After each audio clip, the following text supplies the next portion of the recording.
Fala, senhores, sejam bem-vindos ao nosso canal, onde você ficará inteirado sobre o que acontece no cenário político, e hoje não será diferente. Veja o que o ex-ministro Marco Aurélio Mello disse sobre Alexandre de Moraes. Acompanhe. O senhor já disse que para poder entender as decisões de Moraes precisaria levá-lo ao divã. De toda forma, o senhor consegue perceber ou de que forma o senhor percebe, por exemplo, se há algum impacto emocional nas decisões dele, já que ele é um dos principais alvos dos bolsonaristas? O que começa errado não pode acabar bem. E começou errado considerada a competência do Supremo.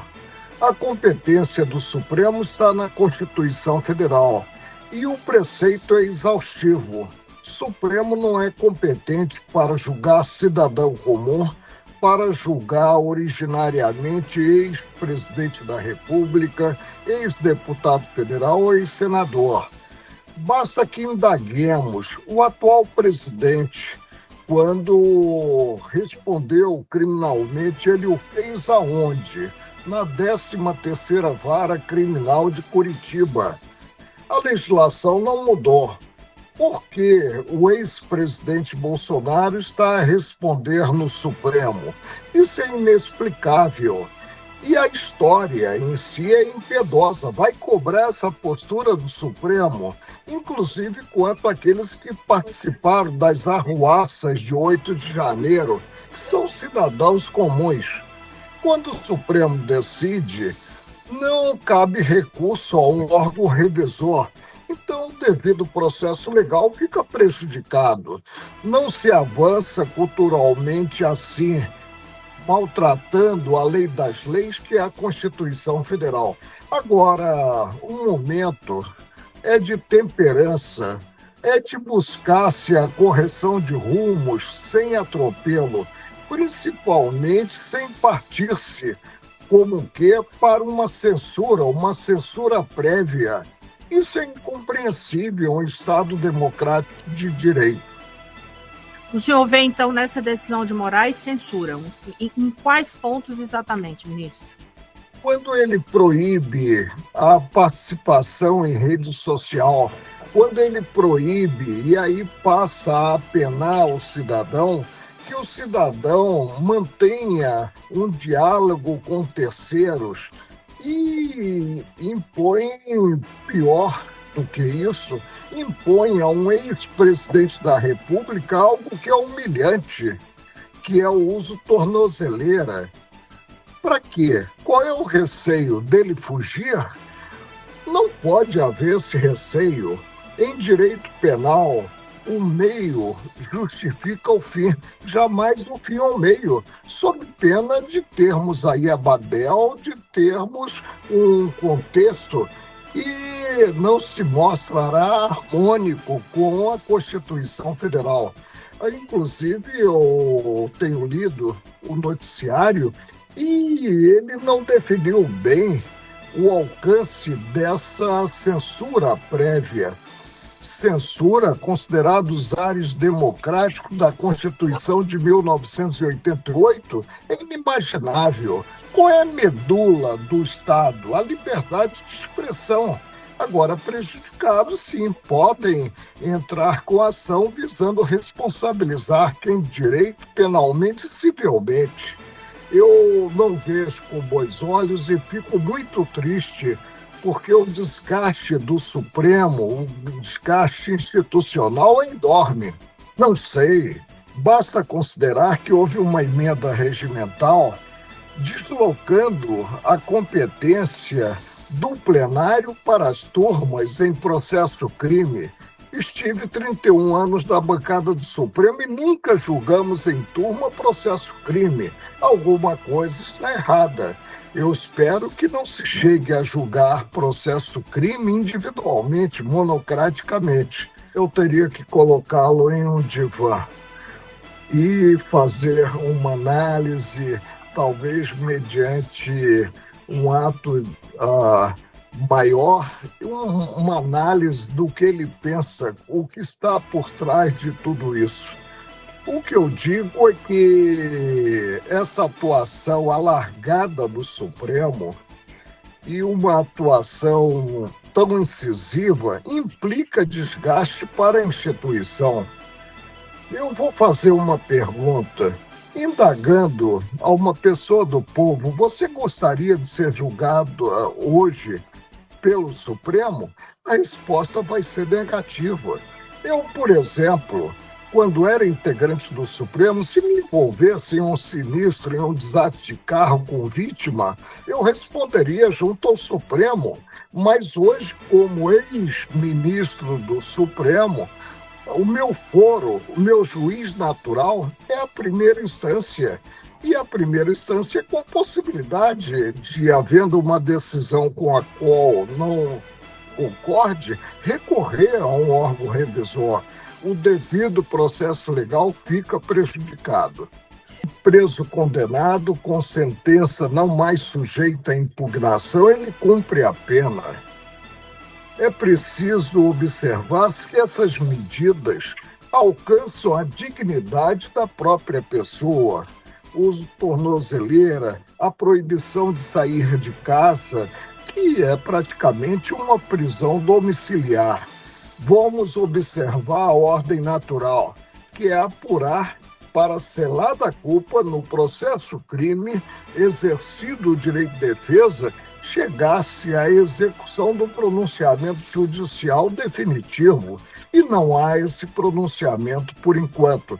O ministro Luiz Fux divergiu, agora por último, na turma, e se lá eu estivesse, eu acompanharia, divergiu quanto à utilização por um ex-presidente da República. Vamos respeitar a instituição que é a presidência da República. Utilizar como se fosse um bandido de periculosidade maior, utilizar a tornozeleira. A tornozeleira é uma apenação que digo humilhante, porque alcança a dignidade da pessoa. É um espírito de corpo que não deveria haver. Quando formei no colegiado, me manifestava espontaneamente, segundo o meu convencimento, não me importando em somar voto. Não há campo para solidariedade no órgão julgador. Cada integrante do órgão julgador deve atuar com absoluta independência, evidentemente acompanhando o colega no que se convencer do acerto da proposição desse colega. O presidente, ele é um coordenador dos trabalhos. Ele não é um superior hierárquico. E cada qual é que tem que compreender a envergadura da cadeira e a importância dos atos que pratique. E aí praticar atos afinados com a legislação, com o arcabouço normativo. Eu repito, o Supremo hoje está na vitrine e é alvo de imensas críticas. Eu, por exemplo, saio, as pessoas me reconhecem na rua, eu nunca fui hostilizado como juiz e reclamo do Supremo. E isso é péssimo. O Supremo é a última trincheira da cidadania, deve agir como última trincheira da cidadania, dando exemplo, portanto, aos demais órgãos do Poder Judiciário. Não, porque fica muito difícil para o ministro-presidente impor certa ótica. O que cabe a ele, no máximo, é fazer uma ponderação no sentido da correção de rumos, pensando no diálogo, um diálogo aberto, ainda que reservado, né, com o próprio ministro que está a atuar. Hoje, e ele ficou como relator de todos os casos que tenham alguma ligação com aquele inquérito inicial, que eu rotulei como inquérito do fim do mundo, tudo vai para ele, ministro. Ele é um relator de todos os casos. Isso não é bom quando se deixa de observar o critério democrático, que é o critério da distribuição. Não, eu não posso. Por que banimento? Agora mesmo se potencializou muito a fala do presidente Trump.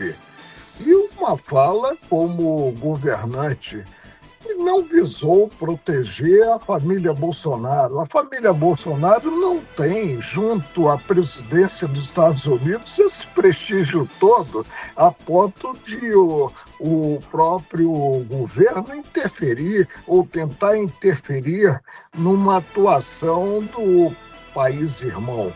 Isso aí é algo ingênuo e que precisamos parar para observar qual é a origem em si dessa atuação do presidente Trump.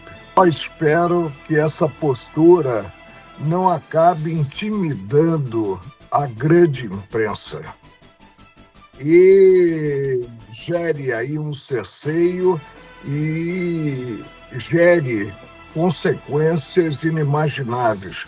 Não se coaduna com o Estado Democrático de Direito o que vem ocorrendo. Nós não tivemos isso sequer quando vivenciamos o regime de exceção, que foi o regime militar.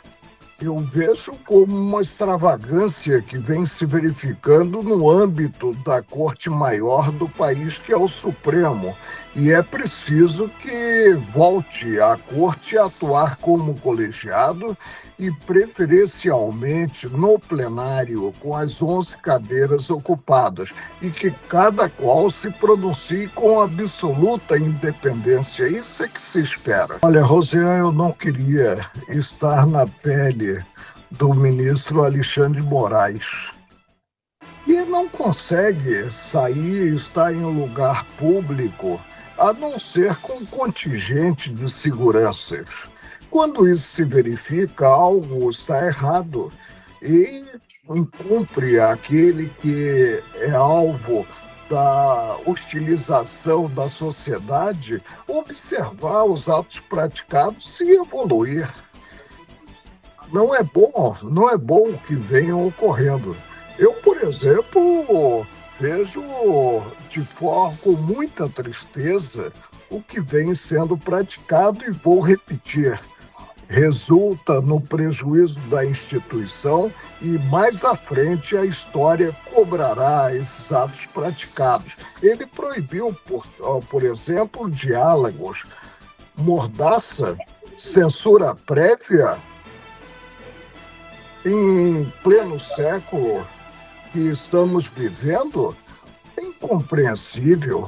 O senhor quer complementar alguma coisa em relação a essa reflexão que a gente está fazendo aqui sobre essas decisões, esse momento do Supremo? Que haja uma evolução e que o Supremo atue não como órgão individual, como vem atuando na voz do ministro Alexandre de Moraes, e que o Supremo atue não como órgão individual, como vem atuando na voz do ministro Alexandre de Moraes, mas como órgão coletivo e percebendo a repercussão dos atos que pratica.